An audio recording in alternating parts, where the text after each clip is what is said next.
everyone. Welcome to Wool and Spinning. My name is Rachel. Oh, I forgot to take my glasses off. They glare on everything, so I better take them off. Welcome to Wool and Spinning. My name is Rachel. It is Saturday, August 14th, 2021. This is episode 211. I hope that this finds you all very well, and I hope that you're working on lots of things while you're watching and grabbing a cup of tea or a mug of coffee, whatever it is that is your drink of choice. And we've got a packed hour ahead of us, so I hope that you find something here that you enjoy and that you are looking forward to. I didn't really make any progress on anything this week other than a little bit here and there. It's been a really, really busy week. The kids had literacy camp all week with their tutor that they go to once a week for their reading. And it was just 3 hours every morning. But the problem is it's a half-hour drive. So to drive half an hour there, come home, sit for 2 hours, and then drive back didn't make any sense. So I set up shop at one of the local Starbuckses because free Wi-Fi. And I actually got a lot of work done, but I couldn't kind of do anything else. And actually Lauren, who I'm not sure if she's here today, she spent an hour with me one of the mornings and kept me company, which was so great. It happened to be really busy that morning in the Starbucks, and I thought it would be kind of weird to be on Zoom and like plugged in and talking to somebody, but there were other people doing it too. So I thought, okay, well, this is the future. This is the world we live in now. So it wasn't weird at all, and it was really nice to spend a little bit of time with somebody. So thank you, Lauren. But it meant that there wasn't really anything that sort of got done this week in the making world, and I didn't really want to spend the time sitting there knitting if I had that uninterrupted time to write. So I am writing some workshop content for the School of Sweet Georgia for next year, so 2022. And I've also got some stuff that I was writing for September and October for here in Wool and Spinning. So that was really exciting. This is a show all dedicated to basically all things hand spinning, whether it's knitting with your hand spun, weaving with your hand spun. It's all about making with the yarns that we make and using the yarns that we make. So I hope that there is something that you enjoy. For those who are returning viewers to the show, thank you so much for watching week in and week out. And I hope that you would take a moment and hit the subscribe button, hit the like button. There is a button right here that you can actually hit subscribe. It's just this little, almost clear sort of little bit of a thing right there that you can hit, and that will subscribe you. And if you wouldn't mind taking a moment to like the show, that would be great. To new viewers, I hope that there is something here that you enjoy, that you like, that you will have a look at patreon.com/wool and spinning. I did change it from /well for pearls. It still defaults, like if you type in well for pearls, it'll take you to wool and spinning. But I just thought it was easier to keep everything the same. So it's patreon.com/wool and spinning. And same for Instagram. And to our Patreon subscribers and members, thank you so much for being a member of the community and for being here, for supporting the work week in and week out. You literally keep the lights on. And I just really appreciate that you're willing to interact with me outside of just these weekly streams and outside of just watching me on the show and talking about what we talk about here. So welcome to anybody who's new to Patreon and is just checking all of this out for the first time in the last week or so.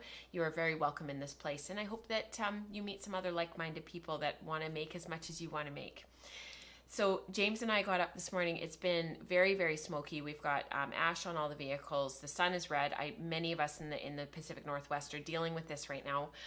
It's happening across North America, these fires and whatnot. So we got up quite early. He grabbed his bike and we went for a quick run just to get outside and get some exercise before it gets hot and the air gets heavy. Because I'm finding this week with the smoke that I'm sitting day after day after day, and I'm just getting like, so I was like, I have to do something. And so it was really lovely. He came with me, he ran, he was on his bike. He was just such a great little pace horse. And that was really lovely. It's a great way to start the day. So in today's show, I did get the collar done on the larch cardigan. I made a bit of a mistake, so we'll talk about that quickly because I have to rip it back. And I pulled out all of my spindles last night, so we'll talk about some things that I'm working on, that I'm planning on taking with us. We are going off-grid as of next Saturday, so we will have the live stream in the morning, same time, same place tomorrow morning, next week at 8 a.m. Pacific. So that's 8 a.m. Pacific, 11 a.m. Eastern next Saturday morning. And then as soon as we're done, we are up and away, and we are leaving for the north. So we will be off grid for about 2.5 weeks. Many of you who are a part of the Slack community sort of know how that goes every year. We sort of try to do this every year. And you know that I'm sort of a little bit less present for those couple of weeks in the Slack channel. I check it every time that I can. But it really gives me a break. It's rejuvenating, it's restorative, and there are some key people in the Slack channel that I sort of leave as touch points for you guys. And I'll be posting about that on Friday, so that you know if something's going on or somebody needs to know about something. I'll let you know who you need to contact, because I may not be able to respond right away. So I hope that is okay. It just means that I can have a little bit of a vacation, and I know that you guys know how important that is, especially with the global community right now. So, thank you, Martha. 4 p.m. UK. That's awesome. Actually, I've actually started thinking that I should do that, because there's enough people. Because people who are central, they know kind of how they line up.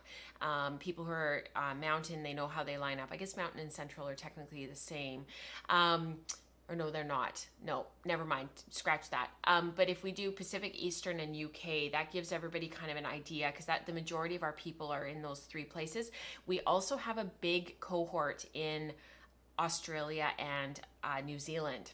So I've wondered about including the time in Sydney. So if that would be helpful, you guys, I know like we can't include everybody in all the countries, but if there are some key ones that would be helpful to include, please let me know. Yes, Ruth, thank you. Yes, self-care is important. You're absolutely right. That is so right. Oh, no way. That's hilarious, Laura. So I was in her dream last night. I was hosting a spinning event in our local library. I wouldn't mind it happening, for real. Totally.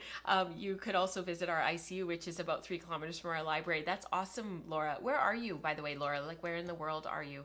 I suspect you're somewhere in the States, but I would love to know. Welcome to Laura. She's new to our community.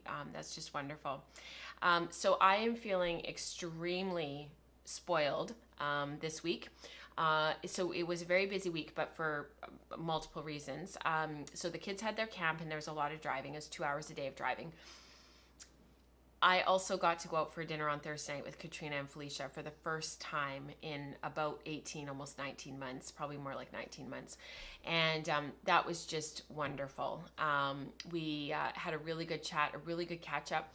Vancouver there will be a Knit City. It's the first weekend in October. They're calling it like Knit City Mini, I think.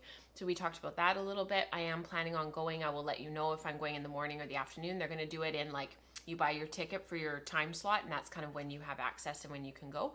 So I will absolutely be going. I will let you know which one I try to get a ticket for. Nora wants to come with me, so that would be wonderful. And we are... so we talked about that, and it was just so good to like just be together after the year that everybody's had. And then on yesterday morning, my friend Diana, who's in the chat today, she invited me and my friend Kim over, and I talk about Kim all the time. Diana and Kim have been just sort of over the years my spinning mentors. When I'm stuck with something, or I don't know what to do, or I want to do something new, those are the two that I go to. And so they very much have sort of always been there for me. And I think of them as sort of, mentors, and not just about spinning and making, but also parenting and just life and marriage and all that stuff. So we just had a wonderful time. I had to take the kids with me, and they just were amazing. Diana and Kim were amazing. The kids were amazing. It was just amazing. So I'm feeling very filled up this morning. I'm very thankful. So we'll talk a little bit about spindles this morning, because I went through my spindle stash and pulled some stuff out. And then for our spinning sheep breeds, it was in the show credits, so I know that you guys know, because you saw the thumbnail at the beginning, and we'll run the credits in just a second. We're going to be looking at Cheviot today. This is one of my most favorite wools. I know you guys tease me all the time, which is well warranted, that I am always saying that, oh, so-and-so wool is my favorite and so-and-so wool is my favorite. You're absolutely right. You are not wrong. Cheviot probably actually is one of my favorites. It is certainly in the top 5. So I will show you one of the ways that is a great way to get started with Cheviot. It's a great intro breed if you're new to spinning and you're looking for something that's a little bit hardier than the fine wools, and has a little bit of bounce and spring to it, but also has a little bit of grab and is a little bit easier to draft as you're learning consistency. So it's just one of those all-round wools, easy peasy, lemon squeezy. So let's run the credits and I'll see you guys on the other side.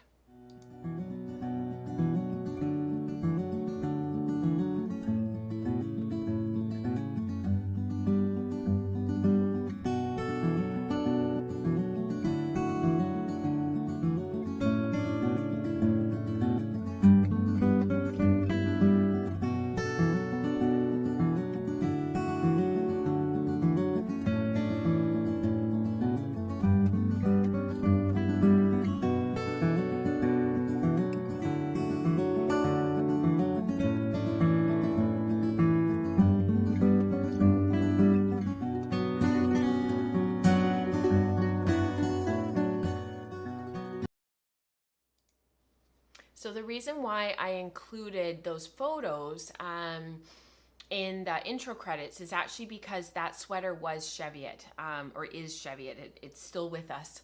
And I had spun that from some local to me, a local to me source. And it's some of my absolute most favorite prep. I get it from Birkeland Brothers. You can look them up online. They're just out in Abbotsford. They used to be on Main Street in Vancouver, for those who are familiar with Vancouver. And this stuff is feeling very similar in a lot of ways. And the nice thing about these comb top sort of preparations is that they just kind of prep up really nicely and really easily.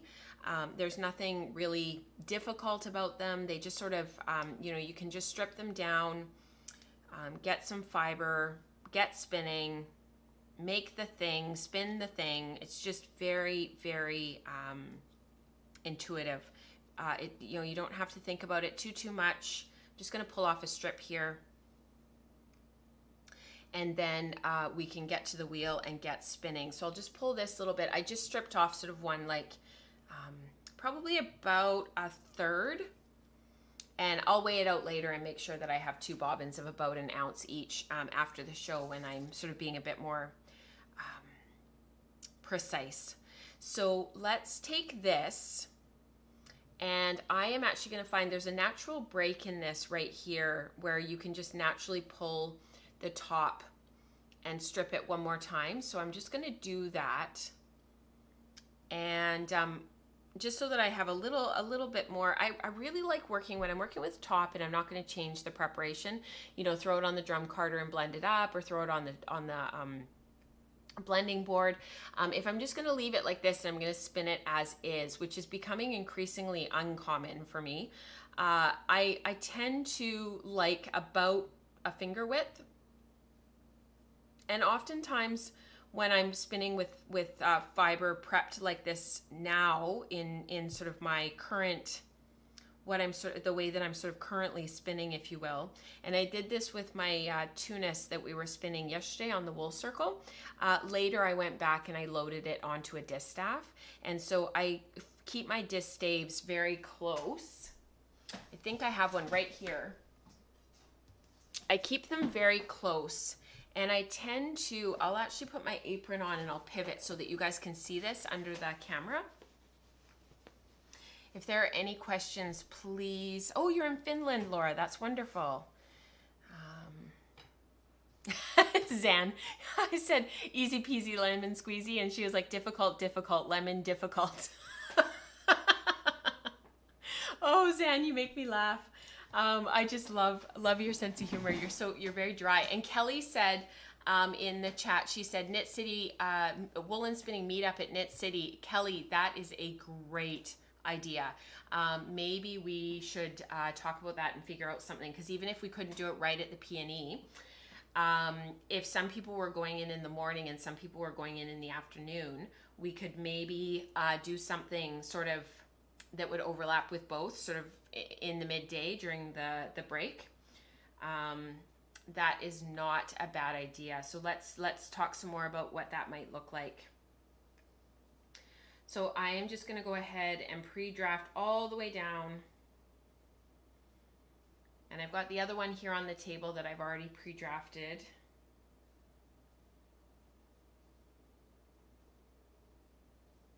What I really like about doing this, Dion was asking yesterday in the Slack channel actually about that she feels like her yarns are a bit dense. And that's not uncommon when you're a new spinner. And she said she thinks that she's maybe smoothing a bit too aggressively. And I definitely did that when I was first starting to learn how to spin.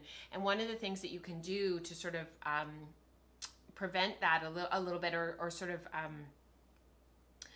work towards sort of slightly lighter weight yarns, is by pre-drafting and just getting that air back in there. Sometimes, especially after this stuff is dyed, it can be really compacted, and it can be really quite just compacted and packed down. And if you sort of spin from that, with even if you've done a little bit of pre-drafting or you've stripped it down, getting some air back in there can be really challenging and really difficult. And so what I tend to do is actually do that pre-drafting and just get some of that air back in there. And then you don't want to necessarily smooth quite as firmly as maybe you were or you are. And that will just preserve some of that air. And your yarns might be a little bit loftier, and you might be spinning to, like, say 14 wraps per inch, and you end up with a yarn that's kind of more like 13 wraps per inch, so just a slight bit thicker. But because of all that air in there, you end up with a yarn that's going to knit like a 14 wraps per inch yarn. Does that make sense? So yeah. Oh, Kathy, yeah, now she wishes she was still in Seattle, because then she could come to Knit City. One day we'll be able to travel again, my friend, one day. All right, so I have put a different flyer on my Lendrum. I spin with this flyer 99.9% of the time. And instead I put on my standard flyer. So this is the fast flyer. It's not the very fast flyer. That's the one that's the little teeny tiny bobbins and goes like stink. This is the standard flyer. So these ratios are 6-1, 8-1, and 10-1. And this one is 12-1, 15-1, and 17-1. So, or sorry, it's the other way around. 12-1, 15-1, and then 17-1. So guess which one I use 99.9% of the time? 17-1. So what I did for this was I actually put the wheel at 6-1. And the reason for that is we've talked a lot on the show and in the content that is released each month about measuring out a 20-inch distance and spinning along that, treadling a certain amount of times, and then that's the number of twists per inch once you divide by 20 that you have in that length of singles. So we've talked about that quite a bit, but we haven't really talked about spinning to twists per inch using short forward. So what I thought we would do is, because there's about 5 crimps per inch in Cheviot, that we would look at sort of roughly 5 crimps per inch in the spinning, and what that sort of looks like when you go to ply.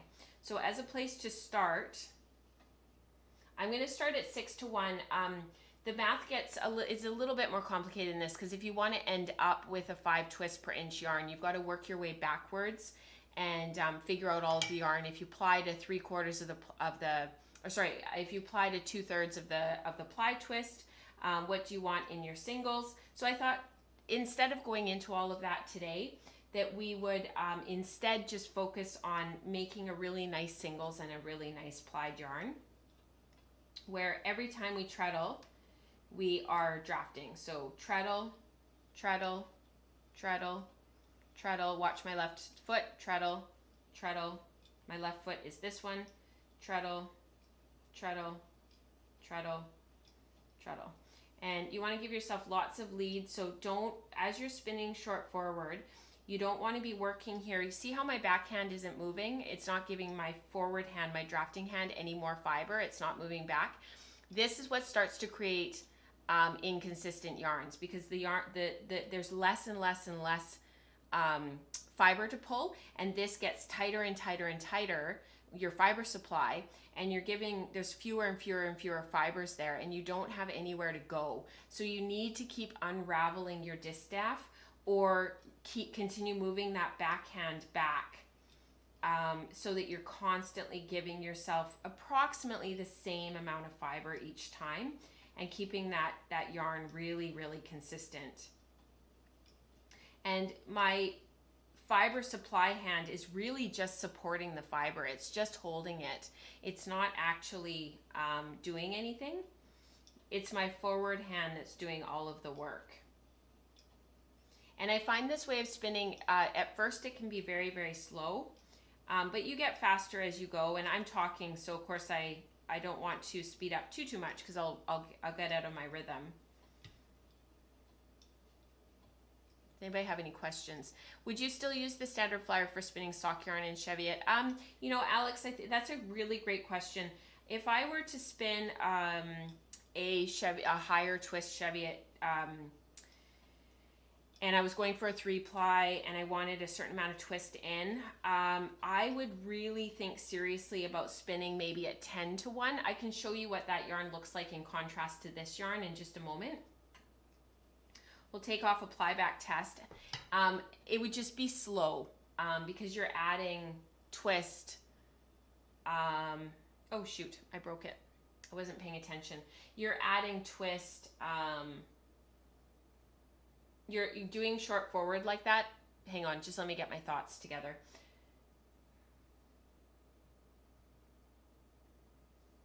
If you're doing draft, draft, draft, draft, and you're putting quite enough twist in, you can absolutely spin sock yarn that way. It's just not, for me, it's not super, super fast. That would be sort of my main concern, if you will. Just gonna leave this for just a sec. This is quite low twist. So even though I was drafting forward about an inch, putting 6 twists in, you can see that this is actually quite low twist. This would not be a very good structurally stable yarn for a sweater. This would be, or even, well, certainly not for socks. You would need to tighten this up quite a bit in the plying to get a structurally stable yarn. So the nice thing about that is we know that 6-to-1 spun as singles is just way too low twist.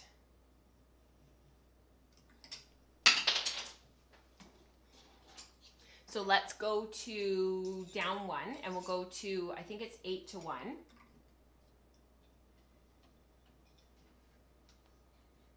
My drive band is actually a little bit stretched out on my Lundrum because it's not new anymore. My Lundrum is, when did I get my Lundrum? 2000 and, I want to say I bought it in 2014. So I'm probably at that point where I probably 7 years later need to put a new drive band onto it. And actually I need a new drive band for my Susie, because that wheel was bought and sold in 2009 and by the first owner, and then I bought it in 2000 and probably like 17 or 18, and probably 17 and maybe 16, 2016, 17. And I've never put a new drive band on it, so it's over 10 years old. So draft, draft, draft. This is a little bit over an inch. This is kind of more like, this would be sort of a full draft at an inch and a half, I would say. The other one was 2. It was a little bit more than an inch, more like an inch and a half. This is quite long stapled Cheviot, actually. I'm surprised. It's really lovely to spin. This would be a great sweater yarn, depending on how you spun it.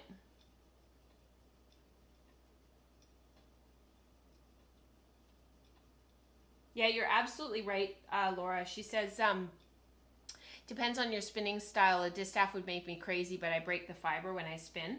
Yeah, I think it really depends on you know, how you spin, the way that you're set up. All that, absolutely. So this is spinning at 8-to-1.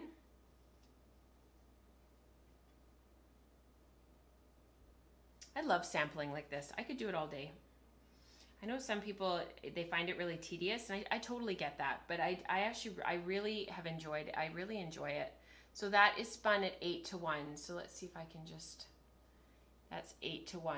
So a little bit higher twist, still fuzzy, not tons and tons of twist in there. I would still tighten that up in the plying, but definitely a nice yarn. And then let's go to, we'll take it one more and we'll go down to 10 to 1. Oh, my drive band just fell off.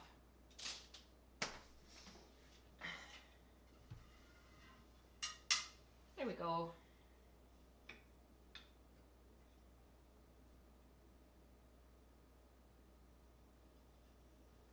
Let's see if there's any other questions. What are the markings on the distaff? So this distaff was from my my friend Kim, and it was just the way that it was made. I think they were just line markings for measuring. I'll have to ask her. I actually have been meaning to ask her, and I never did. They might even also just be for aesthetics. Okay, so this is the faster. This is 10 to 1. Treadle, treadle, treadle.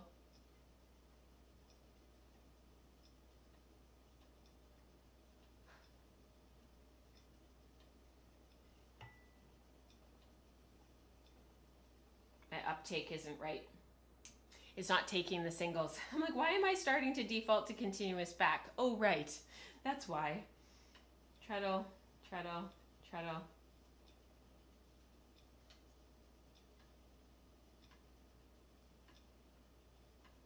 There we go. Takes a few minutes sometimes to get into a bit of a rhythm. I can feel the twist forward of my drafting hand a little bit more now. So I can feel that it's sort of building up a little bit more, and it feels a little bit more structurally sound. And I can zoom in a little bit if you guys would find that helpful as you watch my hands here. So you can see that twist is sort of building up forward of my hands a little bit. It feels really natural and feels about right.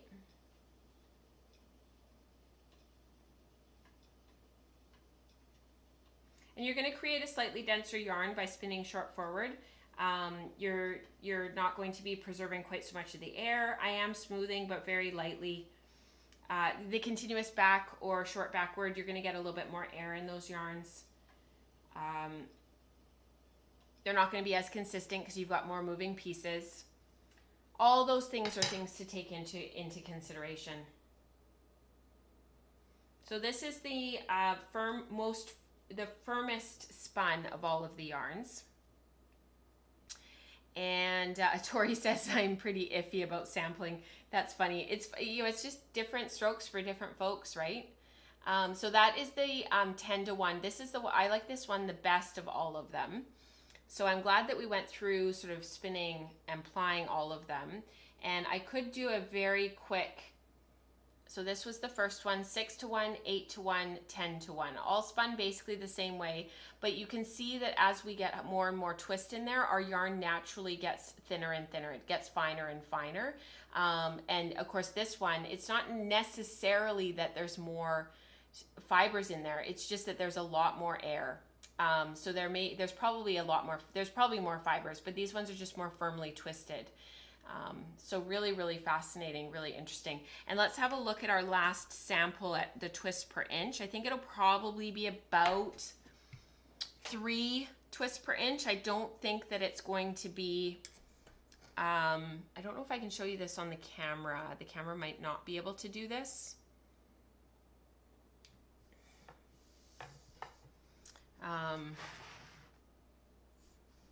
Kind of flying by the seat of our pants a little bit here. So let's see, I think it's about 3.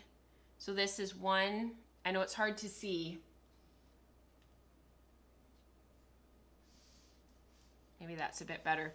So if we line this up along the ruler here, 1, 2, 3, 4, 5, yeah, 6. So this is 3 twists per inch. Along the ruler here, and I think, and it's got some nice elasticity and bounce, but if it was a little bit more firmly plied and it was more like 1, 2, 3, 4, 5, 6, so that's still 3 twists per inch. Let's add another twist.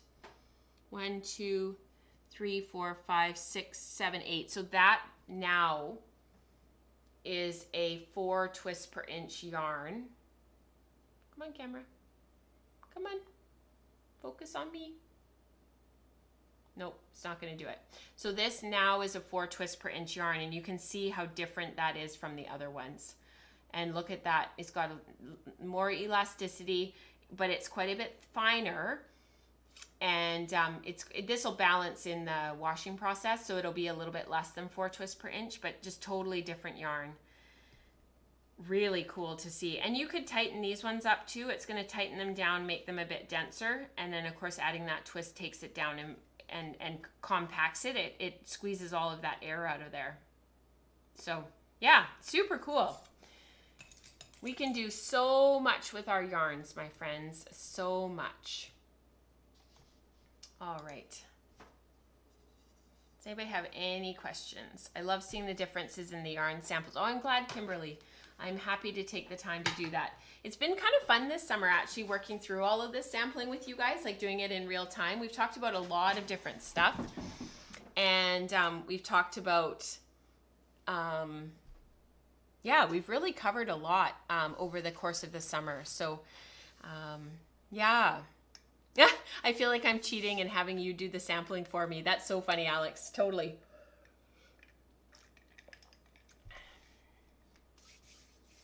All right, so let's see what else you guys are saying. I think it's important to keep some distance between your drafting hand and the orifice so there's some space for the twist to redistribute. Absolutely, Diane. Yeah, I'm surprised your bands have lasted so long. I know they are supposed to be replaced on average every 5 years. To be honest with you, Samantha, I just haven't gotten around to it. So I need to do that. So let's talk about my larch cardigan really quickly, because to be honest, there isn't actually a lot to say about it. I'll just pull my dress form over. So I made a mistake.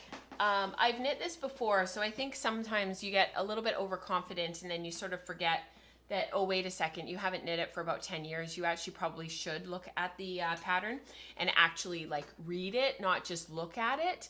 So I cast off the neck. You pick up stitches all the way down here and create basically short rows by picking up stitches, working back, picking up more, working back, picking up more, and then you knit straight out. So I seamed this all up down here. I don't love the way that it looks, but I remember feeling the same way with my other one, and there's buttons that go right here, and so that kind of covers that little bit of sort of like, I don't know what the right word is, but sort of that sort of that seam right there, if you will. So buttons go here, and then you fasten, you add some I-cord to hook around the buttons. You might notice, however, that there is no button band. And so what you're supposed to do is leave these stitches live, break the yarn, and go back and pick up all of your stitches for your button bands. And then you knit an inch out and then you cast off. So I completely forgot that part, and I just like went ahead and cast off the collar. So I just need to unpick and undo the collar. I'm really happy with how the shawl collar worked out, because it is a little bit of a gamble that you're picking up enough and creating enough short rows to get enough bulk in here. I'll just move her back so you can see her. So that's really nice, because I remember with my other one wishing that the shawl collar was a little bit deeper. So I made sure with this one that was the case. And all I need to do now is fix this. I'll do it in the truck probably when we're driving next Saturday, and I'll just work on it until it's done, and then pick up all of this on either side. So it's going to take probably a few hours to fix that, and then to get all of the knitting done. I'm probably looking at 4 or 5 hours of work, because I find the twisted rib really hard to knit. So it's just the way that it is. So I just need to go back and fix that. But it is nice that it's kind of nice that I made that mistake, because I can see what it looks like, put it on the dress form before we leave, knowing that it fits, that it works, that I've got lots and lots of room in the arm sky, how do you say that? I've never known in all these years, and I've heard people say it both ways, and I don't know which one is actually correct. So anyhow, happy with how it's coming up so far, and I'm glad that I added an extra inch to the body because I think it hits right in the right spot. And I didn't work on my enchanté at all this week, so that is completely on hold. I will take it with us. I'm only taking 4 knitting projects with me. I am not actually expecting to get any work done on, like, I would like to finish Larch and I would like to finish Enchanté, but the other 2, I don't know that I'm actually going to get a chance to like finish them. I might not even get a chance to cast one of the 2 of them on. So I had talked weeks ago now about my minimalist cardigan. I think it's too big. I think that the body that I cast on and everything, I think it's going to be way too big. So I need to take some measurements, put it on the dress form, spend a bit of time this week, I'm hoping to do it this weekend, and decide whether or not I want to keep knitting or not, or if I'm going to rip it back and restart. So I'm going to take that, I'll take my Enchanté, I'll take this, and then the other project that I would like to take, and I'm not sure, I'm going to butcher the name, so I'm just going to put it in the show note, in the live chat. It is by a designer called Jonah Hetala. It's called Yustava. I'm probably butchering it. I try. I'm trying with the pronunciation. Anyhow, I have some commercial yarn that I had bought in when my local yarn shop just down the street, when they closed back in March. I bought 2 batches of sweater yarn that I had been eyeing for years and never... and I just wouldn't let myself buy it because it was very expensive yarn for me. I'm very frugal when it comes to yarn because I want to make it all. And that's where I want my money to go, is to actually the fiber, so that I can make the yarn to make the thing. So I'm going to take the yarn for that. I'm not going to wind it all. I'm just going to wind a couple of the balls for it. And if I get to it, I get to it, because the reason that I don't want to take a bunch of stuff is because I want to work while we're driving on my spindling. You guys are probably like, why is she showing us a snowflake box? That has nothing to do with spinning. Is she crazy? Maybe. I got this box as a gift from somebody. It was actually from my friend Felicia of Sweet Georgia. It had some stuff in it, some tea and some fiber and stuff. And I've always kept it. And I was always like, I wonder what I should do with it. And I have another box that Felicia gave me for something else years ago. Again, I've always kept it. And guess what they are ideal for? Well, I already gave you the answer. I mean, right? It's like a treasure box. So what I did last night was I pulled all of this out. I found my spinning 6-pack from Sweet Georgia. So this is from, I don't know when I started this. I should probably look back in my Handspun project page and see. Because I don't want to take the time now to look it up, but I'm scrolling back and I am not finding it. I'm scrolling and I'm scrolling and I'm scrolling and it's not there. So I am not sure when I started this project. I might have even put it in my hibernating, you know how they fall to the bottom? Here it is. It's hibernating in the bottom. Oh no. Okay, I'm gonna let you guys guess. When do you think I started this project? So this is what it looks like. Spinning Socks 6-packs. So you get an ounce each of these 6 different colors. I actually am not sure that all of these colors are even still part of Sweet Georgia's like color run. I know Tapestry is, and I know that Spring Garden is. I know Grouse is, but I'm not sure about Phoenix Rising and some of the other ones. Anyhow, not 2014. Good guess, Diane. Not as far back as 2009. And these singles here were the Phoenix Rising. Nope, more than 3 years ago. These are the Phoenix Rising. So I had finished those. And this one is Spring Garden. And the other part of Spring Garden I spun on one of my Hound Design spindles. And that's the plying ball that I made afterwards. So that I could clear off that spindle. No, not 2012. Nailed it, Kathy. 2016. So I started this project in 2016. So these singles were spun in 2016. So guys, 5 years, it needs to get done. This needs to get done. So what I did last night was I pulled out my Kapar. This is about It's either 18 grams or 21 grams. I can't remember, but this is a Kapar. It's by Wayne Kapar. He unfortunately passed away in the July of 2019. And the reason why I remember is because we were driving out of the Fraser Valley. I saw the notification that he had passed away. And I messaged Katrina and I asked her if she could get one of his spindles off of his shop because his wife was clearing it all out. And I was able to get a couple more of his spindles. I just love these. I know Diana has a couple of these as well, and we and so does Katrina. We rave about them. Like if somebody could recreate these, oh, amazing. So I started this last night. So this is grouse. So this is the colorway grouse. So I divided some of it up last night. Isn't that gorgeous?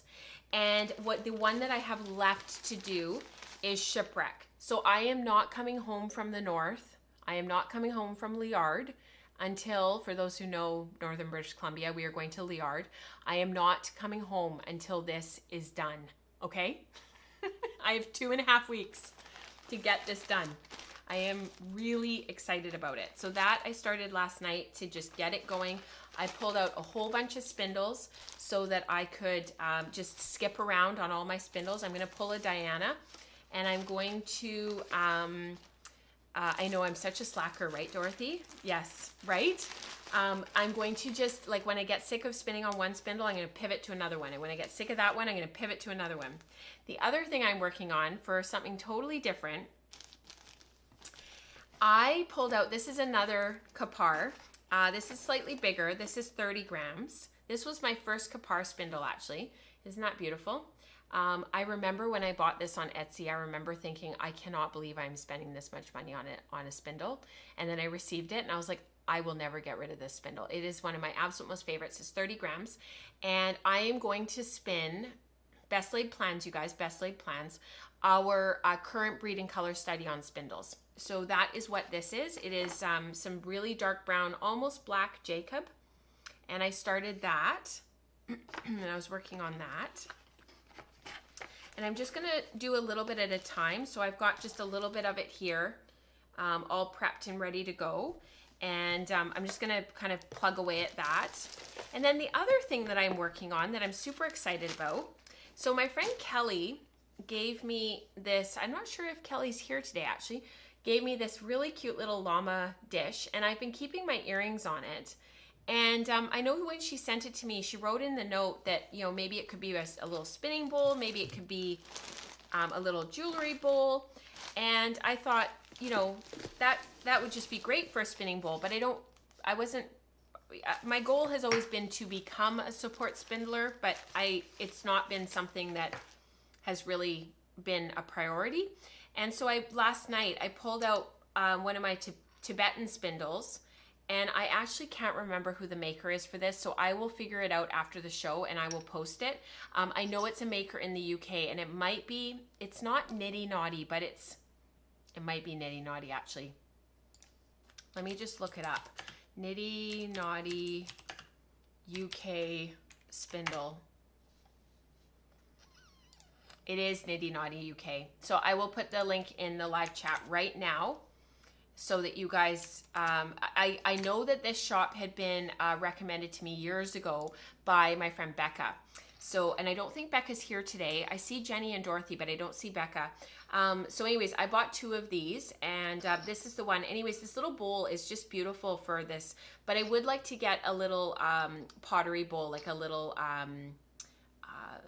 what do you call them? Like for when you go for sushi, Diana, you know, a little sushi bowl. That really felt good. This is it's a metal tip, and I also have a little turbo. So this is Hound Design. I bought this by accident years ago. Again at Fibers West actually. Didn't know what I was buying. It was by Hound Design, and he calls these little turbos. Diana has I think 3 of them, 2 or 3. And it just needs, the tip needs to be fixed. So if you look there at the tip, it's just been a little bit damaged over time. And so I just need to take some sandpaper and just resand it and just sort of fix it. But this little guy just goes like stink. And I actually have a spinning bowl for it. that's okay. I'm still kind of getting the hang of the flick. I just need to practice. So when these little guys go, they really go. And these are some Rolegs from way back when, before I started the podcast, when I thought that I maybe wanted to do an Etsy shop and sell these Puni style Rolegs. These are all compacted. They're kind of wrecked. And I've just been, that's what this project has been. This is what the yarn will look like. And so I just thought, you know what, I'm going to finish it and work on it and just really make a conscious effort, 15 minutes every day of sitting intentionally working on this. That was what Diana told me to do. So I'm going to do it. So that is what and I've just been going back and forth between these two spindles, just playing with them and getting more and more and more comfortable. So yeah, just a little soy sauce bowl. That's right, Dorothy. And just playing with it. So I will have some more progress to tell you guys about next week. And I also have Eric's spindle that he made, and I have I'm going to include that in my spinning for the six pack so that I can get that going. So when every time I'm sort of free and my hands are free, this is the one that Katrina gave me when my dad died. One of my favorite spindles. I just love this one. And I love that Eric always does the little heart when he makes his spindles. So that was a gift from Katrina. So I need to buckle down, get this stuff done, right? Super exciting. What I was saying to Kim and Diana yesterday is that I would really like to focus my making, my personal making, not the samples for the teaching content, not the samples that we do here every week on the wheels. What I've been lacking this year is just simplicity. So that is what I'm going to focus on for the rest of the year, is just really, really keep it simple. Work on these simple projects, a little bit smaller, a little bit more manageable. So, and yes, that's right, Diana. Be nice to yourself. Treat yourself like you'd treat a new student. Build on successes and practice, practice, practice. Exactly. Oh, Dorothy, you're so funny. Yes, just like what we talked about. We were talking about the other day, we were joking around about whenever we talk about something here on the podcast, it becomes a thing. And Dorothy's teasing me. She's like, now we're all going to be buying these things by accident. Barb says, so if by accident, it doesn't count in our fiber budget, right? So this is what I've decided, is that if it's for learning, it comes out of your workshop budget. If it's purely for pleasure and there's not going to be any learning involved, then it comes out of our like fiber budget, right? That's how it works, right? Because, it's like taking a workshop because we can't do it in person right now. So, Alex says, I haven't tried support spindling yet and it looks like fun. It is really fun. And actually what I really, really like about support spindling is that I'm a beginner again and I'm a learner again. And that's what I really enjoy, is that now I can come to something with fresh eyes and just take it on sort of as a true learner. So I'm looking forward to doing that. So yeah, plotting how to buy a new wheel, quote by accident, Zan says. I love it. All right, let's get into community participation because we have, guess what, lots of spindles to share. So I'll see you guys on the other side.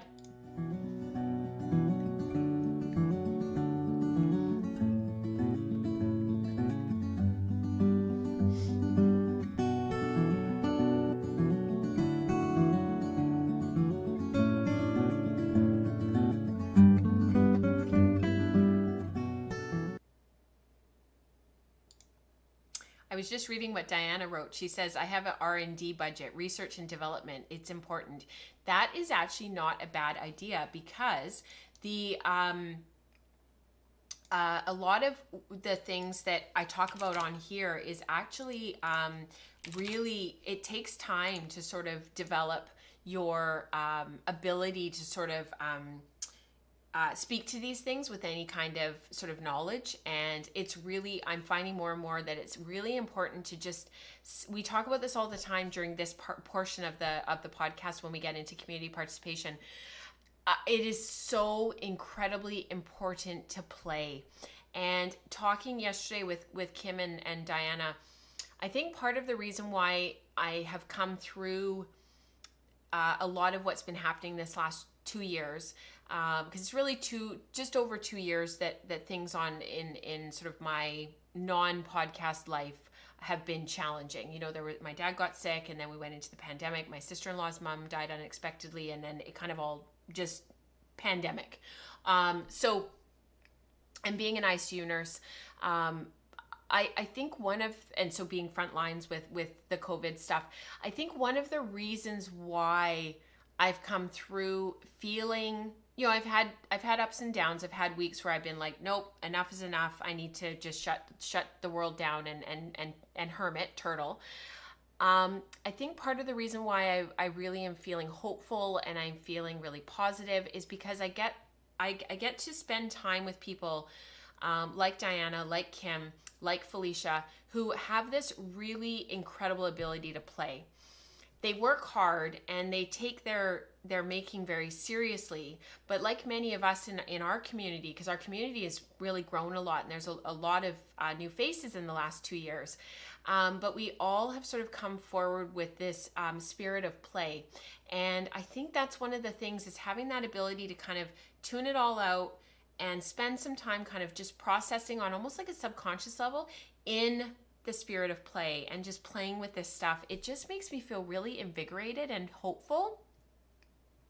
And it makes me feel like we can tackle some of the things that are ahead of us, if that makes sense. It didn't make me feel like when we were dealing with like what we were going to do at school with the kids in the fall and what that was going to look like, I didn't feel as overwhelmed as I might have been if I didn't have this outlet of being able to play. Does that make sense? Play is where true restoration comes from. We always think of only sleep as being where true rest comes from, but true rest, true rest, if you talk to any psychologist, comes in play. And that's what the research is showing. So really, really fascinating.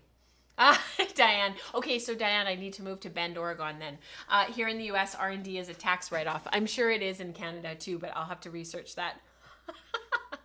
I have been drop spindling for years, says Sherry, but found support spindling was like starting over as a beginner. 100%, Sherry, 100%. All right, let's get into our community inspiration and participation so that you guys can get on with your day as well.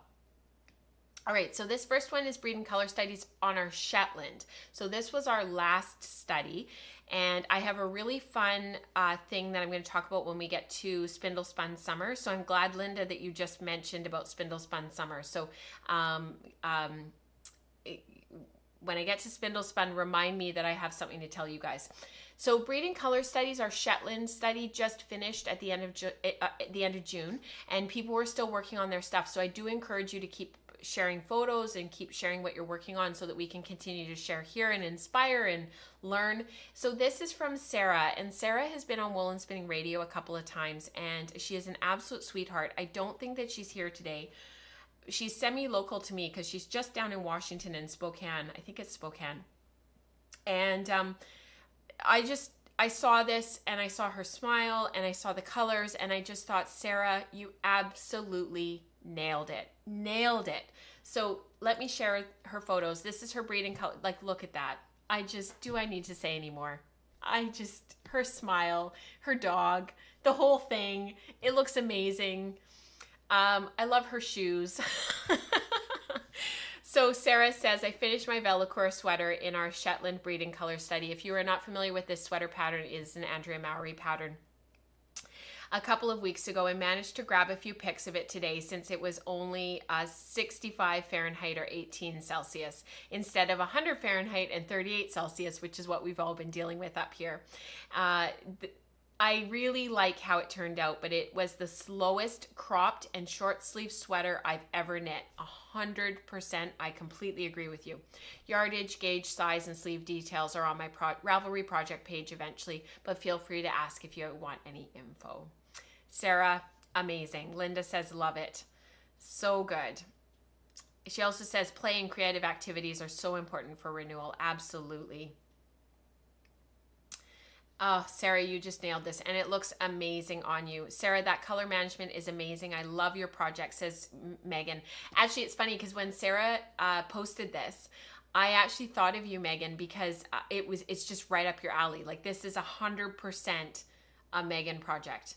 If you guys follow Megan and all of her color work that she does and the colors that she's drawn to, this, you could put this sweater on me, Sarah, or Megan, and all of us, this is exactly what we make. So really cool to see the aesthetic. And the shoes, Sarah, the shoes, you nailed it. This is from Megan. Speaking of Megan, spoils from vacation. Only one section left to do on my breeding color wrap. It's just beautiful. That breeding color study yarn is on the outside of the wrap, and then it's she's using it to finish off the final sections. So you can see it there at the top and then both of the sides.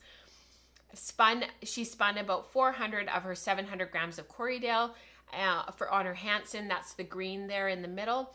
And she wove one band with hand spun on her backstrap loom, and then she started a patterned band and started knitting chestnut which she has wanted to knit for several years. Beautiful. That the chestnut is just absolutely gorgeous. That's the sweater there. Beautiful. I'm glad you got so much done.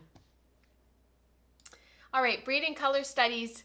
Jacob, which is our current study. You guys wasted no time getting started. Many of you are already finished. I haven't even started, so if you haven't even started or you haven't even received it yet, don't feel badly. I haven't even opened the thing. I decided to start actually my study with the dark brown.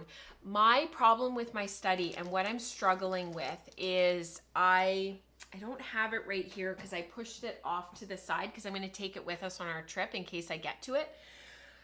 My problem with mine is that I want to spin for the yoke of a sweater so that the white would be the first band, the light gray would be the second, and the dark gray would be the third, but I'm not sure that I would have enough yarn. And so it'll be a 2-ply. I'm also not sure what to do about the background because you can't use white, you can't use black, and you can't use gray for the background color. So it would probably have to be a color. So I'm not sure. I may end up abandoning that completely and just doing some color work like mitts or something, or a color work toque or something. So I'll keep you posted. But this is from Alicia, and that little swatch there just makes my heart sing. So this, when she first saw the colors that Katrina made, I immediately imagined a gradient. My initial sample shown here was a chain ply, but I've settled on a traditional 3-ply with a bit of blending between the colors. That way I'll get a bit of marling to better blend the colors. I really like that too, actually, Alicia. I prefer that. I've already started the first single and I'm loving Jacob. That's fantastic. I love this photo. I just love it. Beautiful. Alicia, if you make cards and you use this photo, like if you make, I don't know if you guys have ever done this, but through like Shutterfly and some of the other companies, no, I am not an affiliate, you can use like photographs that you've taken and create cards. And my friend Kathy does this, and some of her cards are just amazing. I love giving them. And if you did one, like a lot of people tend to default to horizontal photographs for their cards, and they do cards that like flip up this way. But if you kept this one this way and had it open this way, this photo would just be a great card. That's kind of a bit of a rabbit hole, but it's true. It would be a great card. This is from Helene. She joined us in our maker morning this past Thursday. She was at her son's gymnastics practice, so she just kept her camera and her audio off and joined us via the chat, which was lovely. I just finished my first 3 bundles of carded fiber for the breeding color study. I did a traditional 3-ply for the first set and will work up the others differently. The white is somewhat lost in the black and gray, and the black is toned down in the yarn. I'm happy with how this turned out, and I'm not sure how to use it yet. So far, I like Jacob, but I'm not sold on it yet. I did short backwards drafts in long draw, and the fiber is hard to tell when it's fiber locked. Yes, it is. Typical of the primitives. Or at least it is for me. But I have 6 more little balls to go, plus 2 more packs. So maybe my opinion will change as we become better acquainted. It will. Don't worry, Helene. It will. This is also spun on my new matchless wheel, so lots of new things for this project. Wraps print were 13, 30-degree ply angle, and 1 ounce of fiber that came to 56 yards for 896 yards per pound. Beautiful. Love this. I love card making and scrapbooking. Yeah, I think many people do actually in our community. They do a lot of that kind of stuff. Hi, Josie. Good to see you. All right, this is from Nicole. The Chicago yarn crawl is this week, so I spun up 3 mini skeins out of the Jacob Breed and Color Study. So I could take them shopping for a main color. Yes, so you're in the same boat as me, Nicole. They're roughly 12 wraps per inch, 2 ply, about 20 yards each. Of the 3, I can see the more blended colors most clearly in the white skein. Yes, and that white skein is absolutely beautiful. But where it's just one color, it jumps out most against the black. Yes, more high contrast. I would say that my gray is the muddiest of the 3, and I'm still considering the remaining fibers, so we'll see what happens with that. Beautiful. Thank you for sharing the Breed and Color Study so freely already, that you guys are really getting in there and working with the fibers, because then it inspires others to continue to work with theirs, and if they're not sure, they can look at what other people have done and they can get ideas and ask questions. For those who have not purchased and you would like to purchase, I think that there are still a few left. The carded set, there are still a few left, so I will pop a link for the card. It's for the carded set. The kits are sold out, but for the Breed and Color Study, for the carded kit, there are still a few in stock. So if you want to participate and you're kind of late to the game, don't worry. There is still a little bit available. And I think that Katrina will have it at Knit City as well. I think there's a few left. All right, Spindle Spun Summer. So Spindle Spun Summers was something that kind of came up on one of our podcast episodes. It was kind of like this thing that got mentioned, and we kind of ran with it as a community. And I think a lot of it is because there are so many spindle spinners in the community. And so we're calling it #SSS, Spindle Spun Summer. So what I wanted to mention was what we are going to do with Spindle Spun Summer. There's a couple of things that I just wanted to mention really quickly. So first of all, if you ply on your wheel, I had a really good chat with Diana about this yesterday, because it was really bothering me all week what we should do about this.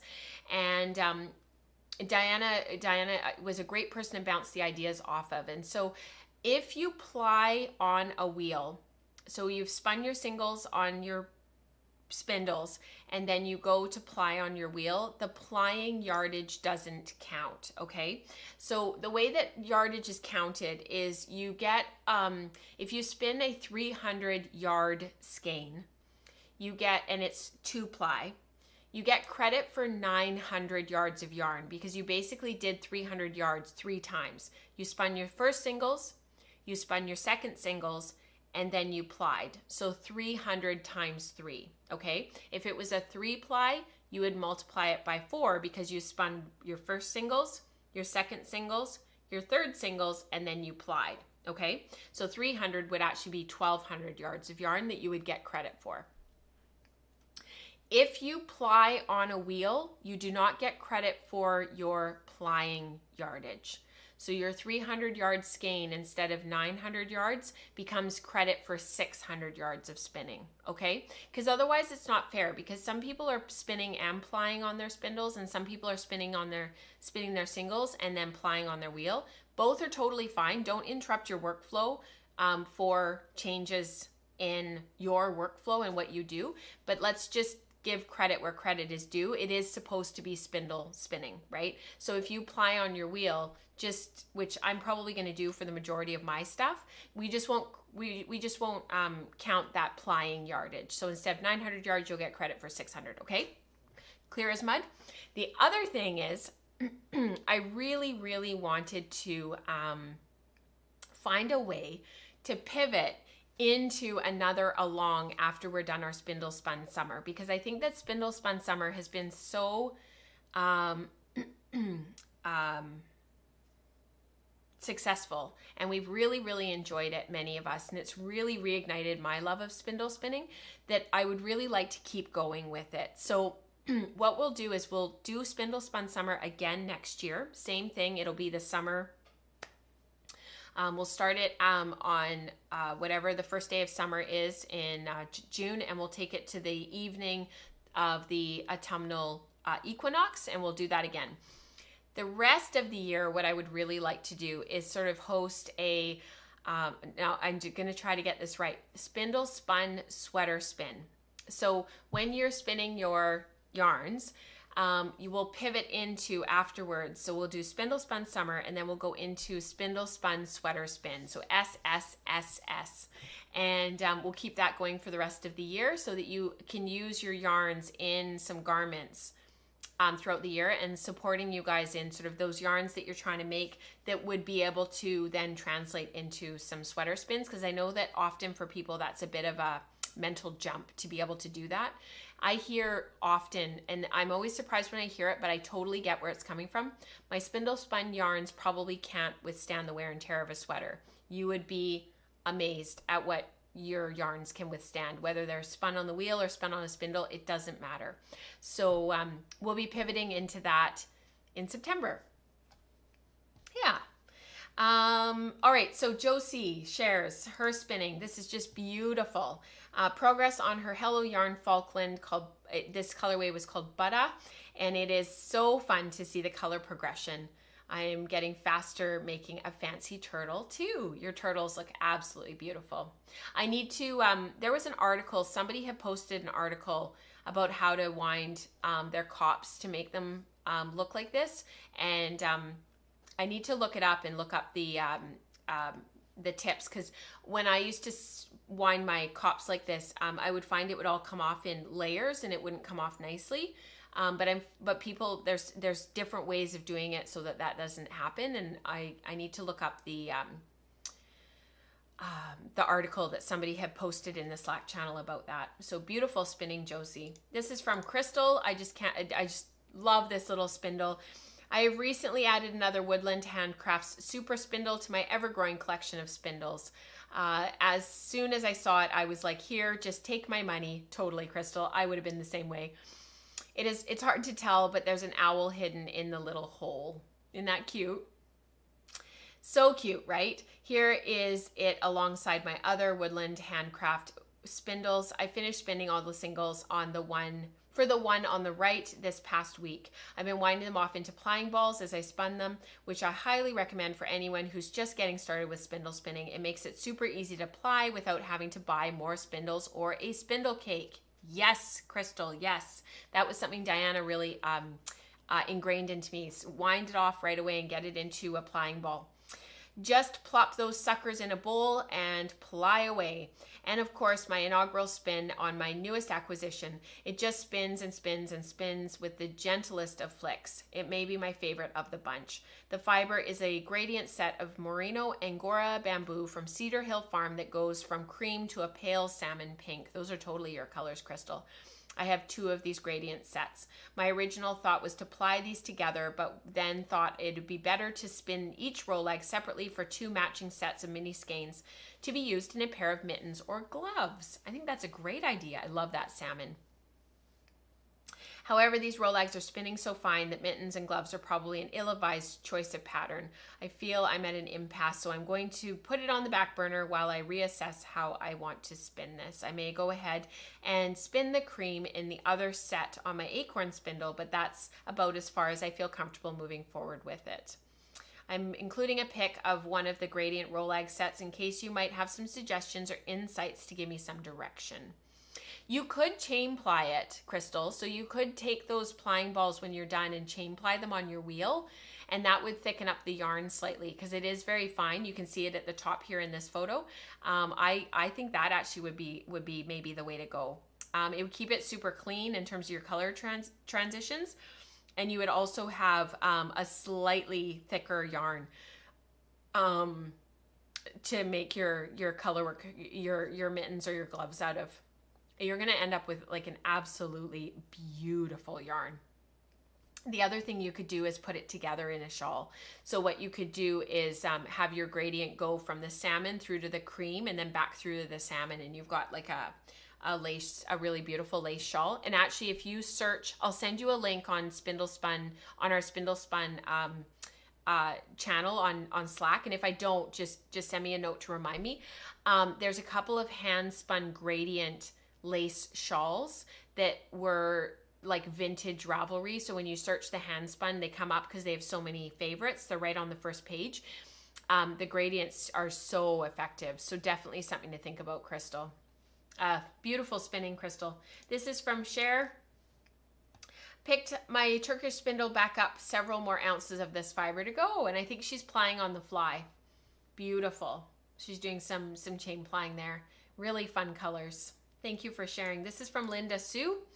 I did it. Singles on my spindle are done today. It is now packed in my suitcase, ready for our travel day tomorrow. The singles will rest, and when I am home, I will wind them into a ball for plying. Now the question is, do I ply on a spindle for SSS or do I ply on my wheel? The wheel is my usual choice, but I may try to ply on a heavy spindle. Yeah, keep us posted, Linda. Beautiful. This is another one from Megan. Last week of summer for me, back to school night this Monday, and she's taking her spindle with her while they go on a hike. She lives in Colorado in the mountains there. Just beautiful.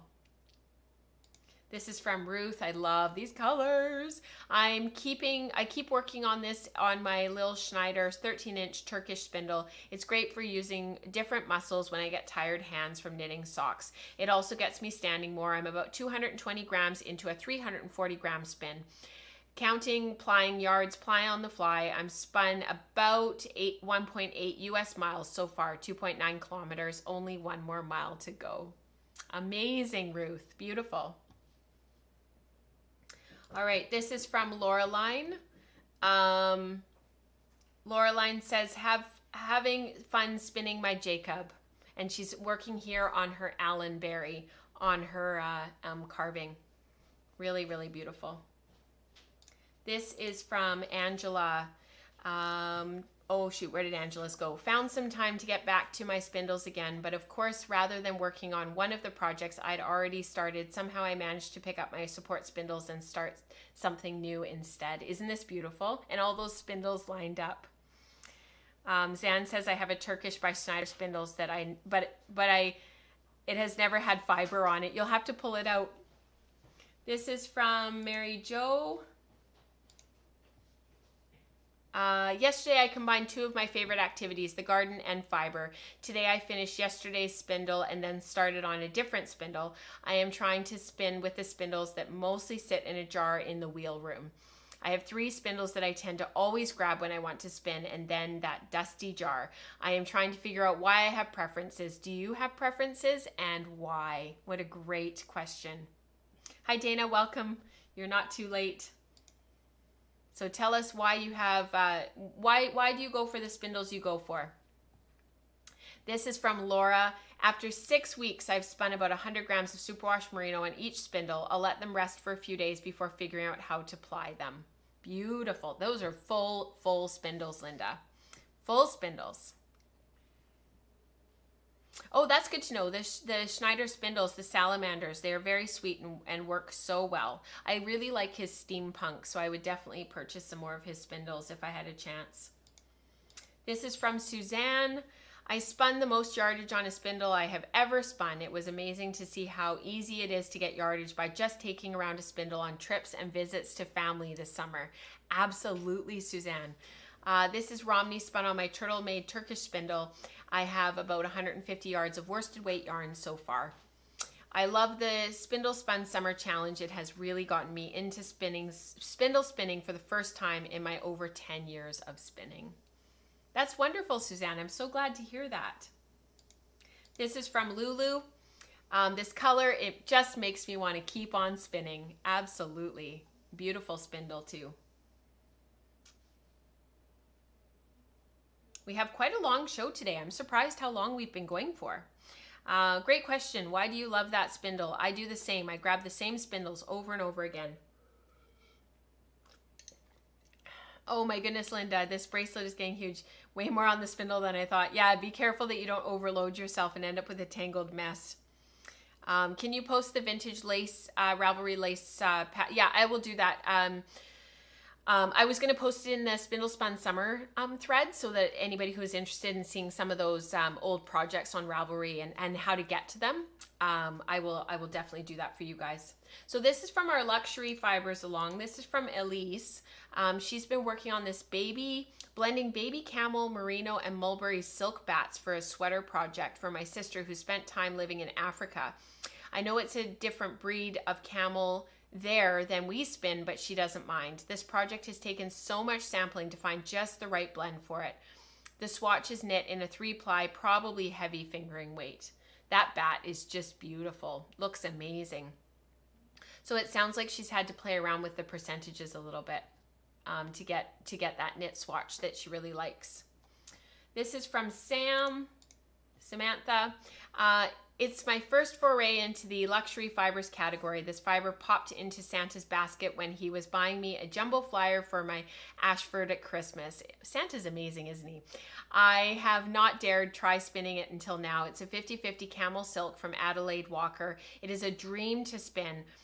Gets up my nose and in the air, but thanks to Rachel's tip of the silk scarf, it doesn't stick to my clothes. Shame I couldn't say the same for the settee. For the settee. So glad I was able to watch Rachel on her post spinning this, which has given me the confidence to give it a go. That's wonderful, Samantha. I'm so glad. Hoping to be able to make a stole for a wedding I'm going to near Christmas. Whether it will be crochet or weaving, I'm not sure yet. Either way, Samantha, it's going to be absolutely beautiful. This is from Kathy. I guess I haven't been paying much attention lately. I've been spinning through my stash more or less for relaxation and also for something to do while watching live videos, and only recently noticed that what I've been spinning qualifies for luxury fiber. This one on top is a 2-ply of merino cashmere silk, the middle is a 2-ply of merino silk, and the bottom is a chain ply of 50-50 camel silk. Beautiful. All are more or less 14 wraps per inch, but I haven't washed them yet. The camel is indeed short stapled, but other than keeping my hands closer together, it was not difficult to spin. I went very slowly on the chain ply, so I didn't overdo it. I have a couple more braids of color in similar color hues to the top two that might work well for a shifty pullover. That would be awesome, Kathy. I have some Gotland that would work well for contrast, but the texture is a bit rougher, so I'm thinking maybe something else. I don't have anything in mind yet for the camel blend, maybe a scarf or a cowl. Beautiful. So much great spindling. That color, I don't spin on a spindle a lot, but I think I haven't found my favorite yet.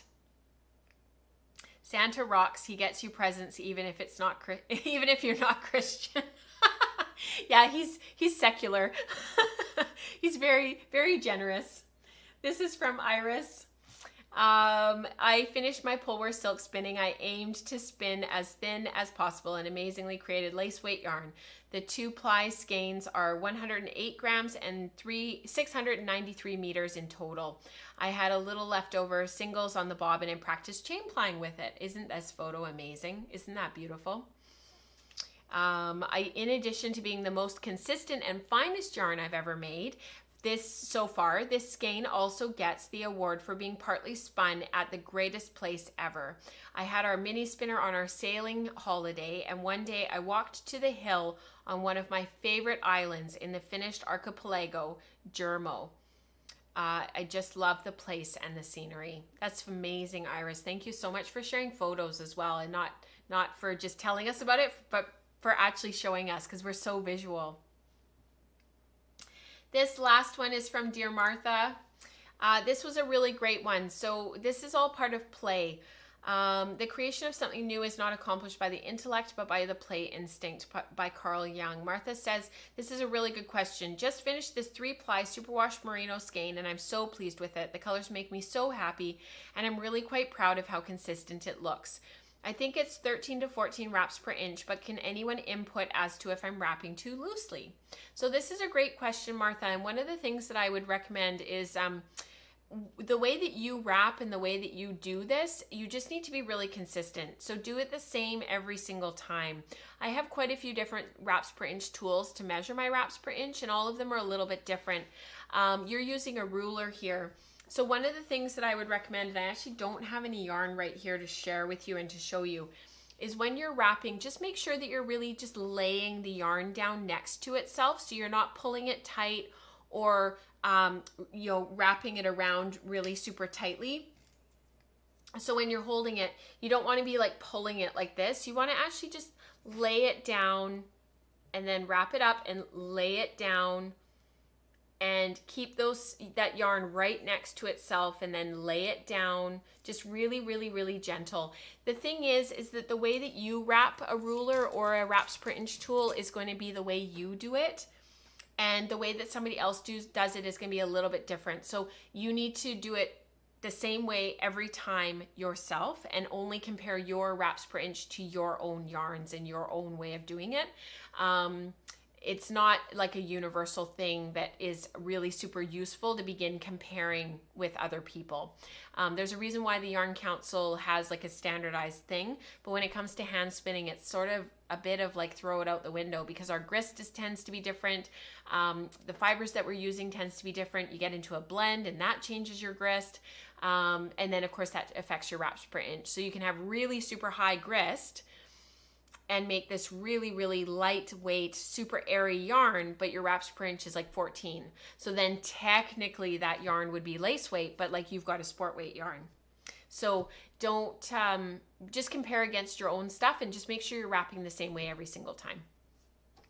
And yes, I would add one more wrap to that particular sample.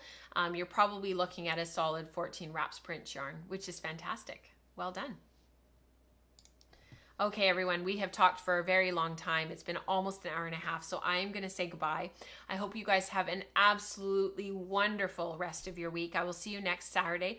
That yarn definitely looks like a big pile of unicorn poop. Absolutely. Well done, Martha. And I hope that you guys are making lots. Please continue to share your spindle spinning with us, and we will pivot in September after we are finished with Spindle Spun Summer to Spindle Spun Sweater Spin. I just love the alliteration, and I hope that you guys have a wonderful rest of your week. I will see you next time, same place, same time, 8 a.m. Pacific, 11 a.m. Eastern, next Saturday morning. Bye, everyone.